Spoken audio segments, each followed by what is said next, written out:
Good morning everyone. इससे पहले वाले भाग में कंपनी समामेलन की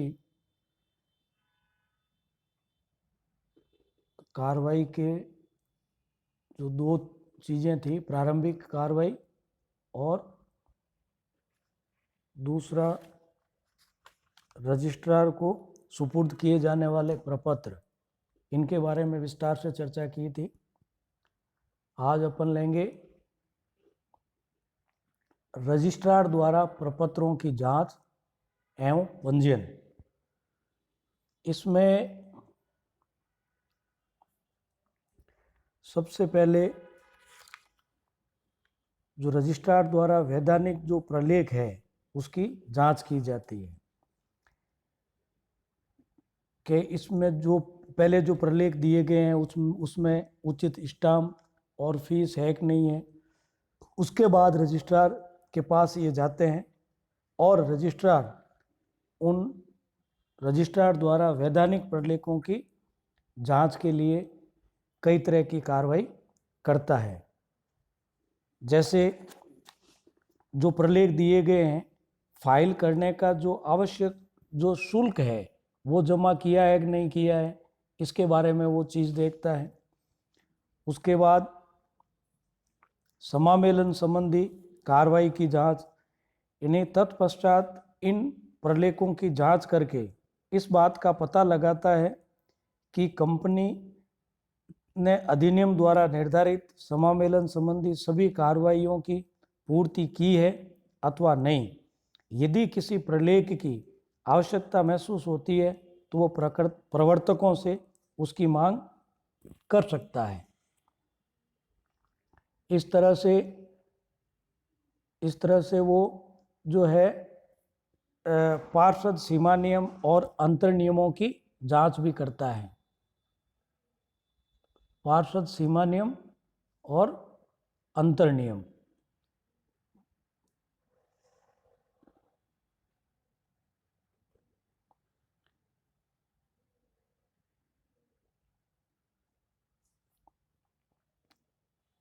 कंपनी द्वारा समामेलन संबंधी कार्रवाइयों की जांच के पार्षद सीमा नियम और अंतर नियम, इसमें वो कौन कौन सी चीज़ों का पता करेगा।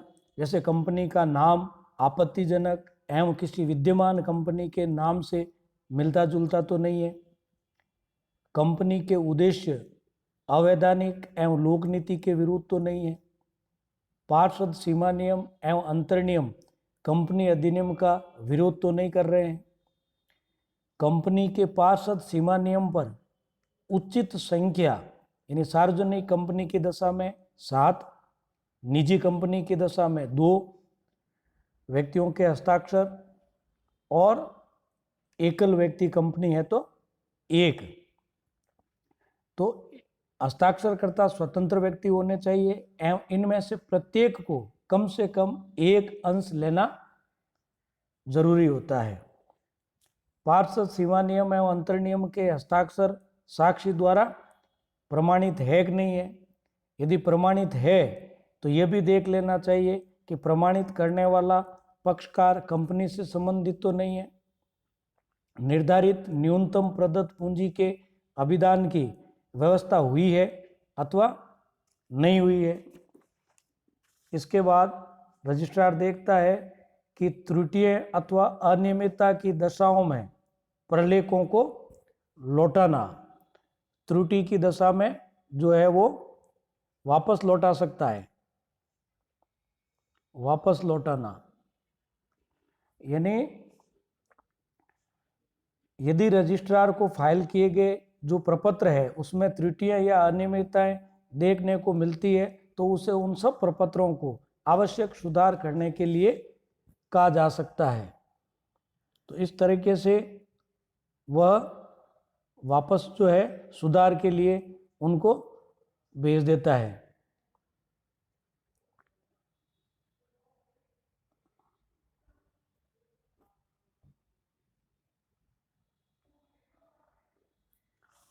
वैधानिक घोषणा की जांच, रजिस्ट्रार कंपनी के समामेलन के लिए यह भी जांच करता है कि वैधानिक घोषणा उचित है या नहीं।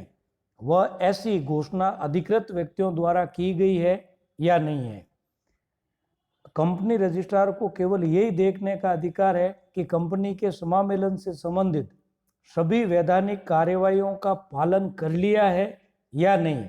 उसका यह कर्तव्य नहीं है कि वह विभिन्न प्रलेखों में दिए गए विवरणों की सत्यता की जांच करने के लिए प्रमाणों के आधार पर न्यायिक जांच करे। यदि ऐसा कोई कार्य करता है वह उसके कार्य क्षेत्र के बाहर होगा, लेकिन कंपनी द्वारा प्रस्तुत किए गए प्रलेखों में महत्वपूर्ण एवं सारपूर्ण त्रुटि की दशा में वह कंपनी का समामेलन करने से इनकार कर सकता है। इसके विपरीत रजिस्ट्रार सभी शर्तों के पूरा होने पर कंपनी की रजिस्ट्री करने से इनकार नहीं कर सकता है, अन्यथा उसके विरुद्ध अपील की जा सकती है। इसके बाद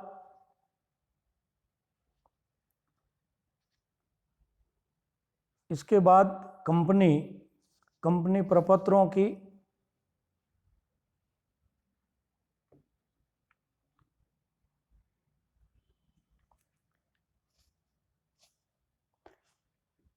समामेलन का प्रमाण पत्र और कंपनी का पहचान क्रमांक।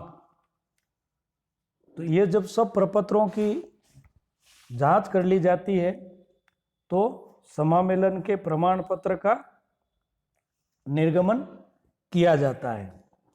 कंपनी के प्रलेखों का रजिस्ट्रेशन करने के पश्चात रजिस्ट्रार अपने हस्ताक्षर तथा कार्यालय की सील के अंतर्गत एक प्रमाण पत्र, जिसे समामेलन का प्रमाण पत्र सर्टिफिकेट ऑफ इनकॉर्पोरेशन कहते हैं, ये प्रमाणित करते हुए निर्गमित करेगा कि कंपनी समामेलित हो गई है और सीमित दायित्व की दशा में यह एक सीमित दायित्व वाली कंपनी है।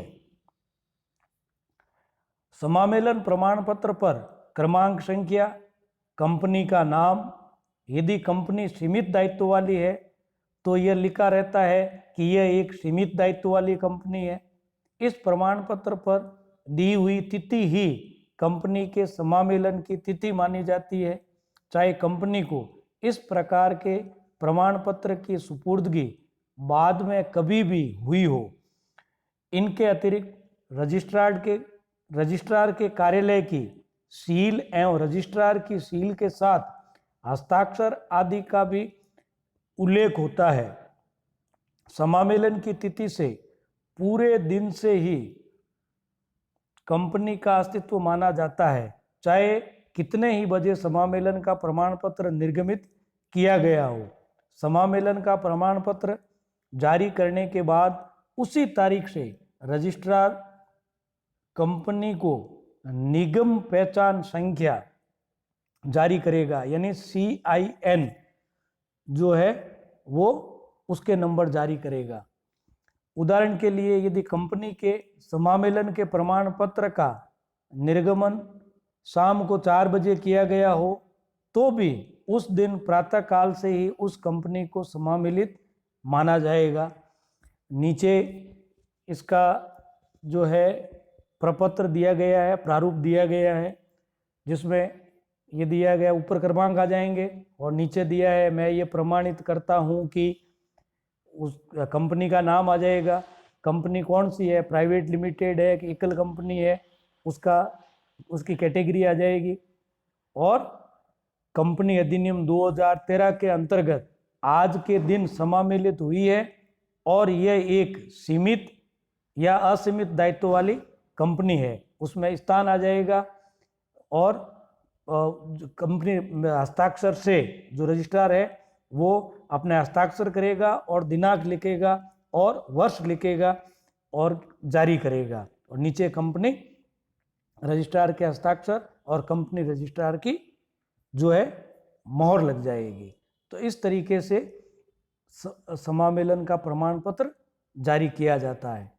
समामेलन प्रमाण पत्र के निर्गमन की अन्य दशाएं भी है। अन्य दशाओं में अन्य दशाओं का मतलब है कि वो अन्य दशाओं में समामेलन प्रमाण पत्र, कंपनी के नाम बदलने की दशा।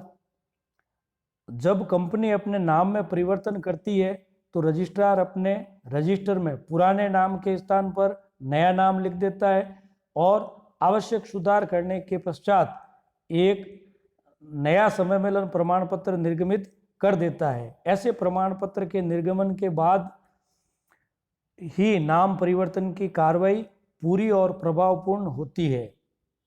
विद्यमान निजी कंपनियों के नाम परिवर्तन की दशा में, अगर कोई विद्यमान निजी कंपनी है और उसने अगर नाम परिवर्तन किया है तो रजिस्ट्रार अपने रजिस्टर में कंपनी के नाम में लिमिटेड शब्द के पहले प्राइवेट शब्द लगा देता है और कंपनी को निर्गमित समामेलन प्रमाण पत्र में आवश्यक परिवर्तन कर देता है।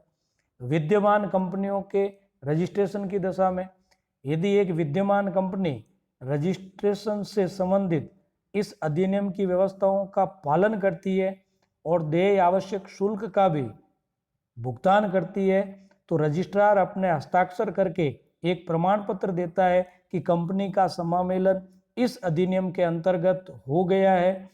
एक सीमित दायित्व वाली कंपनी की दशा में रजिस्ट्रार इस बात का प्रमाण पत्र भी देगा कि कंपनी का दायित्व सीमित है और इस पर कंपनी समामेलित हो जाती है। समामेलन का जो प्रमाण पत्र है ये निश्चयात्मक प्रमाण है। यानी कंपनी अधिनियम 2013 की धारा 7 के अनुसार समामेलन का प्रमाण पत्र इस बात का निश्चयात्मक या अकाट्य प्रमाण है कि कंपनी की रजिस्ट्री तथा इससे संबंधित विषयों के संबंध में कंपनी अधिनियम की समस्त आवश्यकताओं की पूर्ति कर दी गई है। संस्था एक कंपनी की तरह रजिस्टर्ड होने की अधिकारी है। इस कंपनी के अंतर्गत कंपनी की उचित रूप से रजिस्ट्री कर दी गई है।